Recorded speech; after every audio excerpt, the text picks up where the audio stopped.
Hello friends, मैं नितिन आपका स्वागत करता हूं अपने चैनल मीनिंग ऑफ लाइफ में। और आज मैं आपके लिए लेकर आया हूं एक मोटिवेशनल स्टोरी।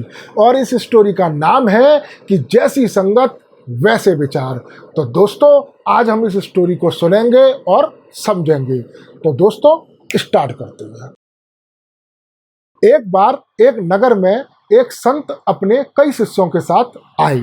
वो प्रतिदिन प्रवचन दिया करते थे और उस नगर के जो भी निवासी थे वो प्रतिदिन आकर उनके प्रवचन सुना करते थे और सुन के अपने घर वापस लौट जाया करते थे। यह क्रिया प्रतिदिन हुआ करती थी। वो प्रतिदिन प्रवचन दिया करते थे और निवासी प्रतिदिन प्रवचन सुन के चले जाया करते थे। लेकिन एक दिन उनका एक शिष्य अपने गुरु से पूछता है कि मैं प्रतिदिन देखता हूँ कि ये निवासी आते हैं और आपके प्रवचन सुनते हैं और सुन के चले जाते हैं, लेकिन इनमें आपके कहे हुए प्रवचन जो इनको समझाते हैं, जो अपने विचार इन्हें देते हैं, इन पर कोई फर्क नहीं पड़ता है। ये प्रतिदिन आते हैं और सुन के चले जाते हैं। मुझे इनमें कोई भी चेंजिंग नज़र नहीं आती। इस बात पर गुरु अपने शिष्य से बोले कि मैं ये बात जानता हूँ। जब ये बात उस शिष्य ने सुनी तो बड़ा आश्चर्यचकित हो गया। बोला कि आप इस बात को जानते हैं फिर भी आप प्रतिदिन प्रवचन दे रहे हैं। इससे बेहतर है कि हम किसी और नगर चलें, वहाँ के निवासियों को प्रवचन दें। तो उन गुरु ने क्या किया कि उन्होंने अपने शिष्य को समझाने के लिए उससे बोला कि आप एक बाल्टी लेकर आए और उस बाल्टी में चूना भर दें। मतलब उस बाल्टी को चूने से लेप दें, उसके चारों तरफ अंदर चूना ही चूना होना चाहिए उस बाल्टी में। वो शिष्य बोला कि ये क्या आप कह रहे हैं। उन्होंने कहा आप लेकर तो आइए। वो भाई एक बाल्टी लेके आया, उसमें चूना उसने चारों तरफ बाल्टी के अंदर लगा दिया। अब गुरुजी बोले कि इस बाल्टी में आप छेद कर दीजिए। अब ये बात सुन के और आश्चर्यचकित हो गया। बोला कि एक तो आपने इस बाल्टी में चूना डलवा दिया, अब आप कह रहे हो कि इस बाल्टी में छेद करवा दीजिए। अब लेकिन वो गुरु की बात को टाल तो सकता नहीं था। उसने सारी बाल्टी में चारों तरफ से छेद कर दिए। अब गुरुजी क्या बोलते हैं कि अब इसमें आप पानी डालिए। अब वो बड़ा मुस्कुराया, बोले कि क्या हो गया गुरुजी को, कैसी ये बहकी बहकी बातें कर रहे हैं। पहले चूना लगवा दिया, फिर बाल्टी में छेद करवा दिया, अब इसमें पानी डालने को कह रहे हैं। लेकिन वो कुछ कर भी नहीं सकता था। वो भरी बाल्टी लेके आया पानी की और उसने उस बाल्टी में पानी डालना स्टार्ट कर दिया। जैसे ही उसने उस बाल्टी में पानी डाला, वो पानी उन छेदों के द्वारा बाहर निकल गया। उसके बाद गुरुजी ने शिष्य से बोले क्या ये बाल्टी भर गई। उन्होंने कहा कि आप कैसी बातें कर रहे हैं, बाल्टी कैसे भर सकती है, उसमें तो छेद है, तो सारा पानी उसी से बाहर जा रहा है। उन्होंने कहा कि तुम पुनः बाल्टी में पानी डालो। उसने पुनः बाल्टी में पानी डाला, फिर वही हुआ। उन्होंने फिर कहा कि फिर डालो। ये प्रतिक्रिया कई बार की गई।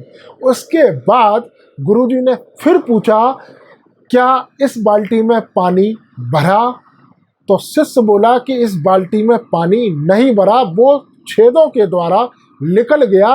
लेकिन एक बात बड़ा सोचने वाली है कि इस बाल्टी में जो चूना लगा हुआ था वो चूना अब इस बाल्टी में नहीं है। बार बार पानी डालने से वो चूना भी इस बाल्टी से साफ हो गया।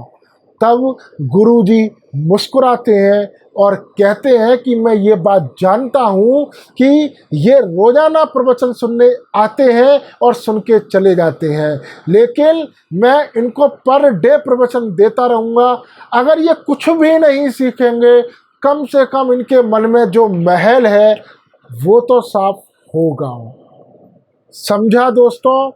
इसलिए मैंने आपसे बोला कि हमेशा अच्छे लोगों के बीच में बैठें, हमेशा पॉजिटिव बंदों के पास रहें, तो आपके मन में कभी भी नकारात्मक चीज़ नहीं आएगी, आप कभी भी नेगेटिव नहीं होंगे, आप हमेशा पॉजिटिव रहेंगे। अगर आप नेगेटिव लोगों के बीच में बैठेंगे तो आपके मन में जो विचार आएंगे वो नेगेटिव आएंगे, लेकिन आप पॉजिटिव लोगों के बीच में रहेंगे, सही लोगों के बीच में रहेंगे तो हमेशा पॉजिटिव विचार आएंगे। मैं इस बात को स्वीकार नहीं करता हूँ कि संगत का असर होता है। संगत का कोई असर नहीं होता है।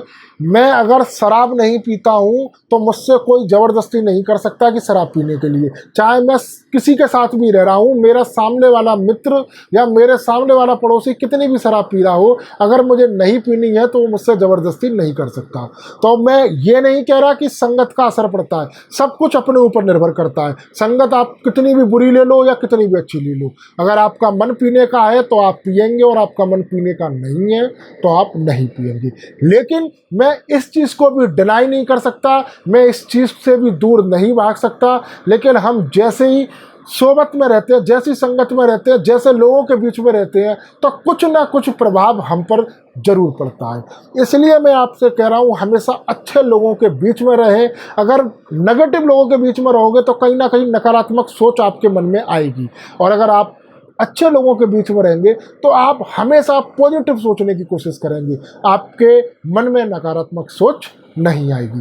तो इस कहानी का मोटिव केवल मेरा यही था कि अच्छे लोगों के बीच में हमेशा बैठे। तो दोस्तों, अगर आपको मेरी ये स्टोरी अच्छी लगी है तो कमेंट बॉक्स में ज़रूर लिखें, और इस वीडियो को लाइक करें, शेयर करें और सब्सक्राइब करें।